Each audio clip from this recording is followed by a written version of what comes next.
Oily na mukha ko. Pagkagising. So, isang linggo na ako din nakapag-skincare. Kapag nasa Pampanga talaga ako, napaka-unbothered ko. Or anywhere na nagagala ako. Pasensya na sa boses ko, literal kagigising ko lang. And because of that, mas nag-focus kasi ako sa bonding namin ng mga, let's say, sisters. Sisters from another mother. Sa Pampanga. FYI lang, it was actually my best friend's family na pinag-stayan ko sa Pampanga. Best friend ko siya sa modeling since modeling days 2016.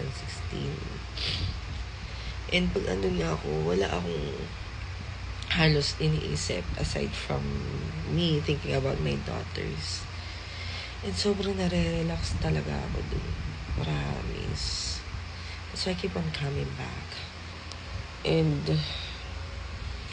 masaya kayo pumunta sa isang lugar na mahal ka. Parang tanga. Parang ka in a way na hindi ka walang judgment. Alam mo yun. Although they know my story naman. And they keep on asking about my daughters. By the way, kaya hindi kami nagkasama-sama ng mga anak ko nung bagong taon kasi nasa Bulacan naman sila, nasa kapatid ko with my mom. And I spend my New Year's Eve up until the celebration doon naman sa Pampanga sa bahay ng best friend ko. It was planned long ago already.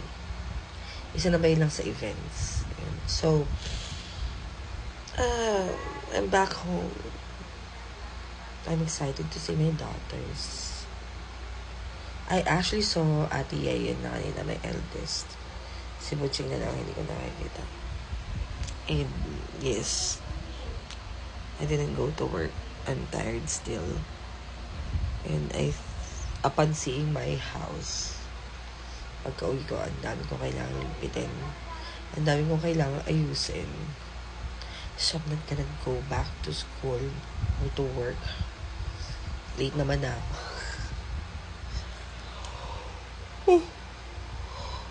And dami ko pa nililipitin dito. So, mapapakainan muna ako. And upon checking the attendance naman ng mga anak ko sa work is sobrang konti nilang pumasok ngayon. I think magbubugsuan talaga ng pasok yan by Monday na. So, yun lang guys.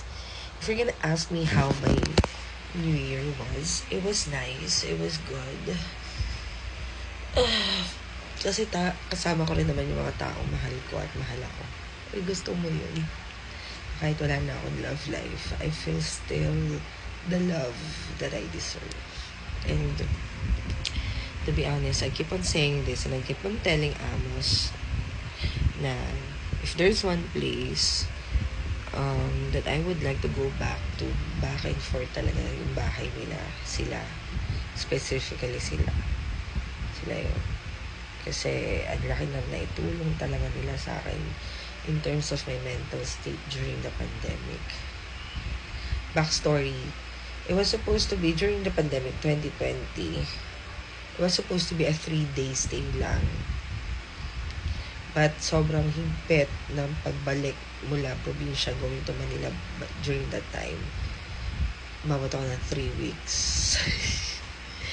Na kung tutuusin, kung hindi pa dahil sa renewal ng license ko, hindi ako makakabalik or hindi pa ako babalik.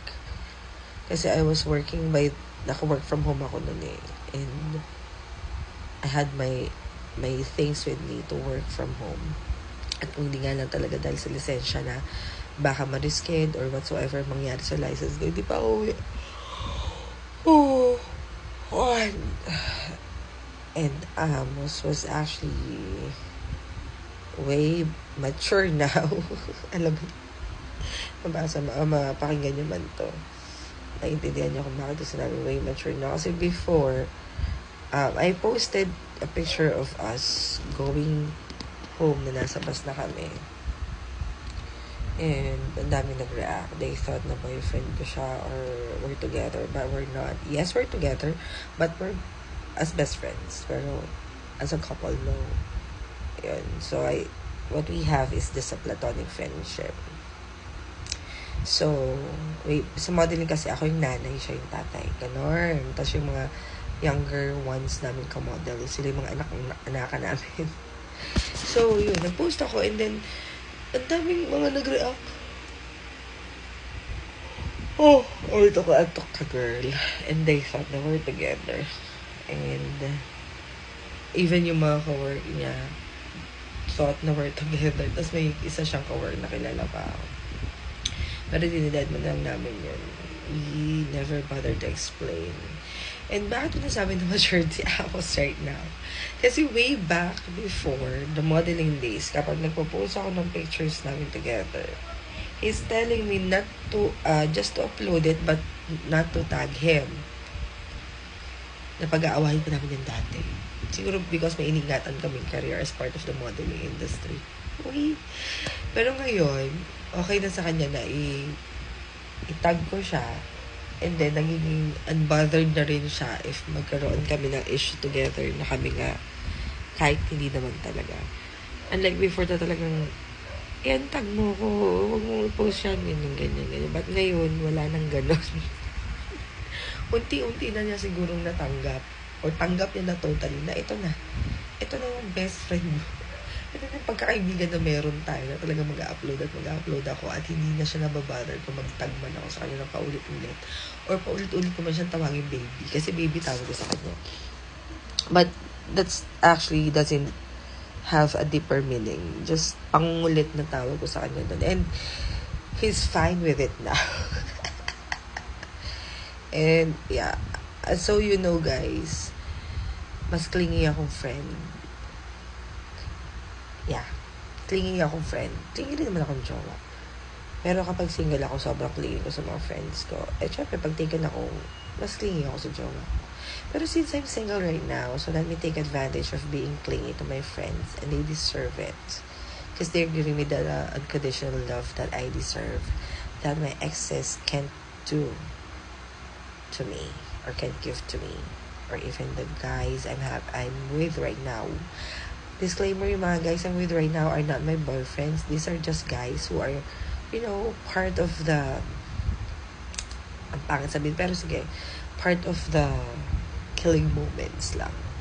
I'm single. I'm totally single. I don't have anyone right now. Yeah. So, yun, ano lang kay Amos. Parang na-appreciate ko na yung ganyan niya ngayon. Unlike before, at least wala na kami pag-aaway. Bawas na yung pag-aaway namin. Yun lang, guys. Stay tuned sa mga updated. Sa mga magiging updates ko pa na vlogs na naganap sa Pampanga and others. Ang dami kong backlogs. Mag-edit ako. So, hopefully, bukas. Pero today, start muna ako maglinis ng bahay. Marami akong kailangang kalat na tanggalin. Permanently.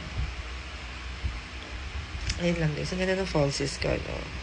Made from Pampanga, yan. Eyelash extension. Lashes by Ashley. Search nyo, Florida Blanca, Pampanga. Ayun lang, guys. Salamat. And babangon na ako. Love you. Huwag nagtatanga-tanga 2025 na, ha? Okay? Please lang. Ganda ng eyes ko ngayon. Hindi, short ang ganda ko. Maganda ka rin. Bye-bye.